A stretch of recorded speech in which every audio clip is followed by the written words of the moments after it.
This is my grandfather, Christopher Bishop, who was born in 1942 in Chicago, Illinois. I started out the interview by asking him about his childhood and his family. Well, my youngest brother, he was 5, so he's a typical 5-year-old. Well, I should say typical, because well, my older brother he was an asshole. He always has been, and he was then too. He was always thought he was superior. He was physically inferior, but he thought he was brilliant.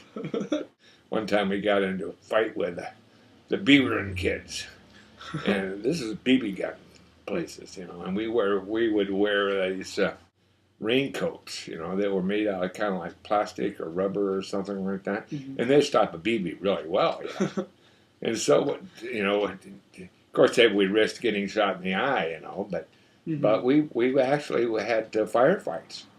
And so one kid volunteered to pull it tight across his butt and then have the BB gun put up right against his butt and shot.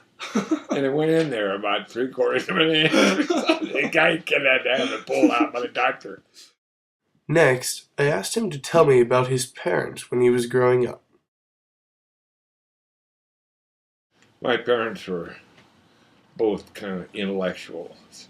My father was a college professor. I mentioned before he was a professional singer, but he decided that he wasn't going to be a nightclub singer like he had been. So they were both, educated more than the typical family was. I asked him about whether his family had been involved in the military. Well, my older brother, well, no, my older and my younger brother both were members of the reserve. They joined the National Guard or reserves. I tried to get into the reserves, but at the time, I was just put on the waiting list because everybody and his brother were trying to get in the reserves rather than to be drafted by the Army. And then I got this mix-up from the draft board, which says you're drafted, show up on such and such a day. And I went down there and talked to them. And I've been going to law school, and they said, well, it's too late now, you better drop out. And so I did, dropped out. And so I was sent to Fort Riley, Kansas, where if I had stayed there at Fort Ord, I probably would have ended up as a clerk or something like that, because based upon my education.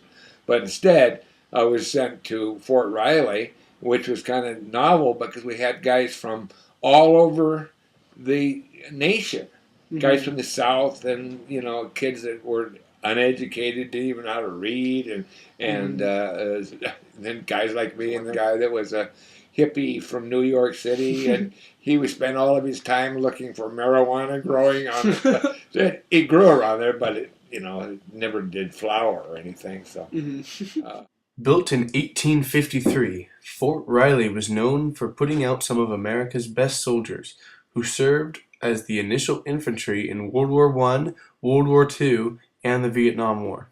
After learning that his infantry division was destined for Vietnam to see how many men were killed in combat, he desperately wanted to get out of the division, considering that over 6,000 men had died in Vietnam by this time. I could see the writing on the wall, and so the only way out of that was to go to Officer Candidate School. And graduating from that, I was sent to Germany, which was a big break. Here I ask him what his first job was in Germany. And I was a platoon leader for one of the platoons in K Company, which was a reconnaissance company, but still old cavalry. Armored cavalry it's a combined armed forces. It's like having a mini army. You had artillery with the mortar. You had the tanks for firepower for attacks. You had the reconnaissance tracks to see where the enemy was and to report back to the bigger groups behind you. And so our basic mission was to guard the border between East Germany and West Germany. Czechoslovakia is in the zone that we were in. Oh. Mm-hmm. But our area went from like Weiden up to Hof.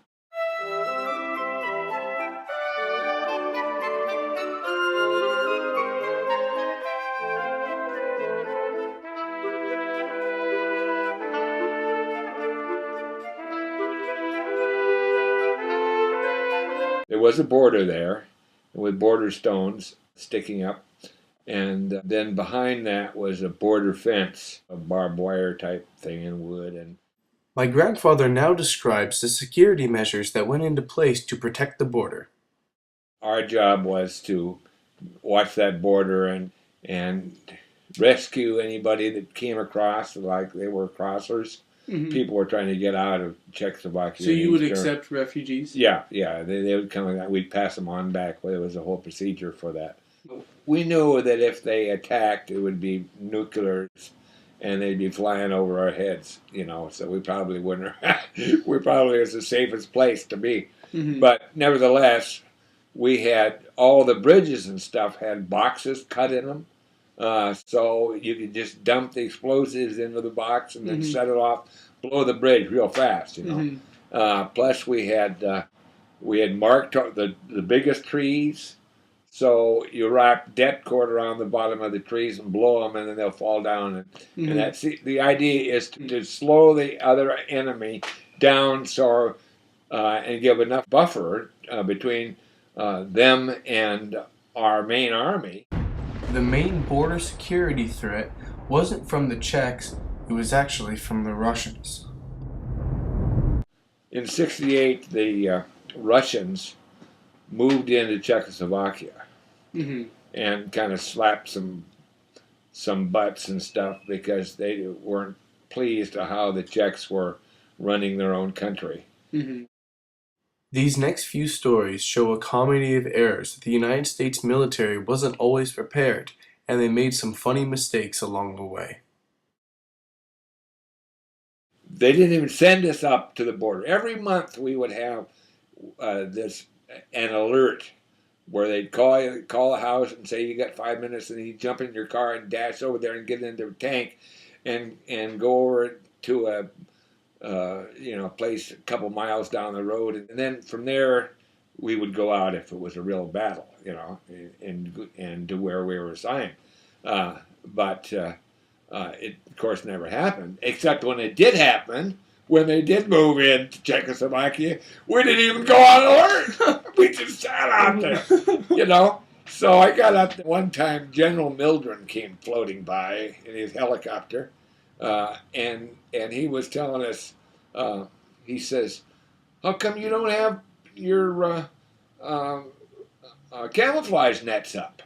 Mm-hmm. And I said, "Well, sir, we were told not to have the camouflage nets up because we want the enemy to know that we're here, And he says, "Oh, okay, all right, well, sure, yeah." And this is the guy that was in charge of everything. He was a USAR commander. General Mildred, the same guy, he comes floating in when he's got another general and two or three and a bunch of other colonels and stuff, and they all sit down in the front row, And he says something like, "All right, who's going on? What is it, And this guy jumps up and he says, "Well, General, we're waiting for Colonel so-and-so to come back from the border. He's going to have all the straight new poop." Mm-hmm. Finally, the guy comes in and he's got all this junk and crap hanging around him in film and stuff, and reports and all this kind of stuff. And he's got 2 or 3 guys with him. And he stands up there and he said, "Okay, now here is the photo of a T-54, which we took at such and such a place, milepost so-and-so." The general says, "Just a minute. You said now this is a T-54? The general says, "Well, that's bullshit." He says, "Look at here. You can see the front of the tank. It's a M60A1. Besides that, look at the border stones. Look at the border stones that are in the picture, And so we had been trespassing on their side. So they had overflown the border and taken pictures back at the American tanks, which were sitting right up at the border. And they were identifying that as Russian tanks. Jesus. Couldn't believe it. Another time he said, "No, that's a T-54, General." And he says, "No, it's not. It's a tractor. Look at the guy on the top. He's wearing a straw hat."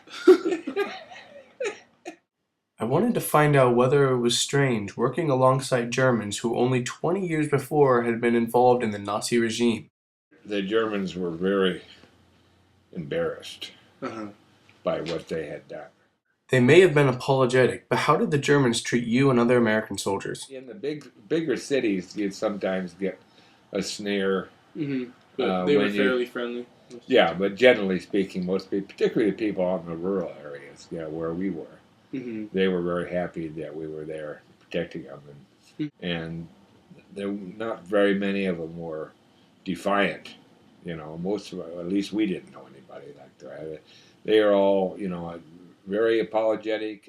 Although he told me that he hadn't seen any combat on his section of the border, I wanted to find out whether there had been any combat between the border of East Germany and West Germany and the border between Czechoslovakia and West Germany. One time a guy, they thought it was funny, they would run their tank down the hill towards the border, and then they'd neutral steer, spin the tank around and then go back. One of the guys from East Germany was sitting out there with his machine gun, and the tank came down there, and the guy missed the turn and went across the border. And so they opened up with machine guns, and I guess nobody talked. The guys are so they were worried about they're fooling around with the tanks and that kind of stuff, so they didn't report it. There wasn't any rounds fired in anger by any tank.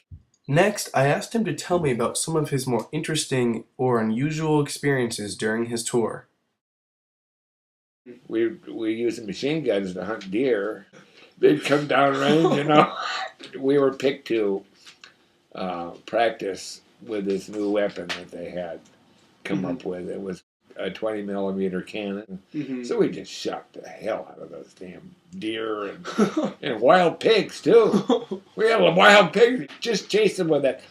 You couldn't miss 20-millimeter cannon, This was only a small number of the experiences that my grandfather had during his time in the military.